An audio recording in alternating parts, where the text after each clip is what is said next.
शांति दूत की इमेज तो बनी नहीं। कई देशों के बीच शांति का क्रेडिट लेते लेते अब अमेरिकी राष्ट्रपति डोनाल्ड ट्रंप खुद जंग के मैदान में उतर गए हैं। अमेरिका और वेनेजुएला के बीच जंग कभी भी शुरू हो सकती है। ट्रंप ने वेनेजुएला की ओर अपनी सेना भेजनी शुरू कर दी है। जैसे ही ट्रंप ने वेनेजुएला में अपनी फोर्स उतारी, वैसे ही वेनेजुएला के राष्ट्रपति निकोलस मादुरो ने ट्रंप को बड़ी सलाह दी है। सलाह क्या दी है वो आपको आगे बताएंगे। उससे पहले आपको अमेरिका और वेनेजुएला के बीच हुए जंग जैसे माहौल के बारे में बता देते हैं। दरअसल अमेरिका और वेनेजुएला के बीच युद्ध और भी विकराल इसलिए हो गया क्योंकि इसमें कई देश किसी न किसी तरीके से शामिल हो गए। ट्रंप के लिए सबसे ज्यादा हैरान करने वाली बात यह है कि अमेरिका का सबसे बड़ा दुश्मन रूस भी वेनेजुएला का समर्थन करने लगा है। और ये आप अच्छे से जानते हैं कि दुश्मन का दुश्मन दोस्त होता है। वहीं अमेरिका के कई सहयोगी देश ट्रंप के फैसले से सहमत नहीं है। कई देशों ने वेनेजुएला पर ट्रंप के एक्शन के खिलाफ खुलकर बोलना शुरू कर दिया है। इधर अमेरिका पीछे हटने के लिए तैयार नहीं है। उसने वेनेजुएला की ओर अपनी सेनाएं भेजनी शुरू कर दी है। दुनिया का सबसे बड़ा विमान वाहक पोत यूएसएस गेराल्ड आर फोर्ड भी लैटिन अमेरिका में तैनात कर दिया है। इस युद्धपोत को कैरेबियन सी में उतारने का आदेश हाल ही में दिया गया था। वहीं ट्रंप ने कुछ दिनों पहले ही वेनेजुएला को चेतावनी दी थी कि अगला टारगेट जमीन ही हो सकती है।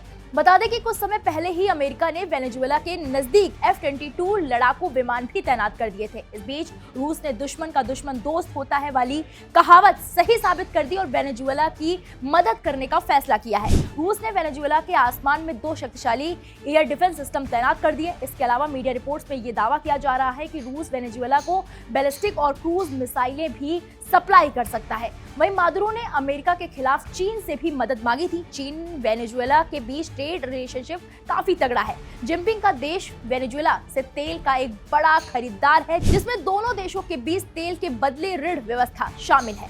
चीन ने इसी ट्रेड डील के तहत वेनेजुएला को अरबों डॉलर का कर्ज दिया है। अब वेनेजुएला के राष्ट्रपति निकोलस मादुरो की बात करें तो उन्होंने अपने बयान में साफ कहा है, अमेरिका को वेनेजुएला के साथ किसी भी हाल में अफगानिस्तान जैसी अनंत जंग में शामिल नहीं होना चाहिए। अब वक्त है जंग से ऊपर उठकर शांति को चुनने का। अब और अनंत जंग नहीं चाहिए, ना अन्याय वाली जंग, ना लीबिया जैसी लड़ाई, ना अफगानिस्तान जैसे संघर्ष। दुनिया को शांति चाहिए। अब दुनिया को ऐसी जंगों से बाहर निकलने की जरूरत है। वहीं जब सवाल किया गया कि आप सीधे संयुक्त राज्य अमेरिका के राष्ट्रपति डोनाल्ड ट्रंप को लेकर क्या कहना चाहेंगे, तो उन्होंने कहा कि मेरा संदेश सिर्फ इतना है कि मेरा संदेश है शांति शांति शांति। एक तरफ मादुरो शांति की बात कर रहे हैं, दूसरी तरफ अमेरिका में से पूरे मसले पर अलग ही माहौल बन रहा है। वहां के युद्ध सचिव पीट हेगसेथ ने संदेश जारी करते हुए कहा, दक्षिणी कमान का ये अभियान हमारे देश की रक्षा के लिए और उन नशीली चीजों को रोकने के लिए है जो हमारे लोगों की जान ले रही है। पश्चिमी गोलार्ध हमारा पड़ोस है और हम इसकी सुरक्षा करेंगे।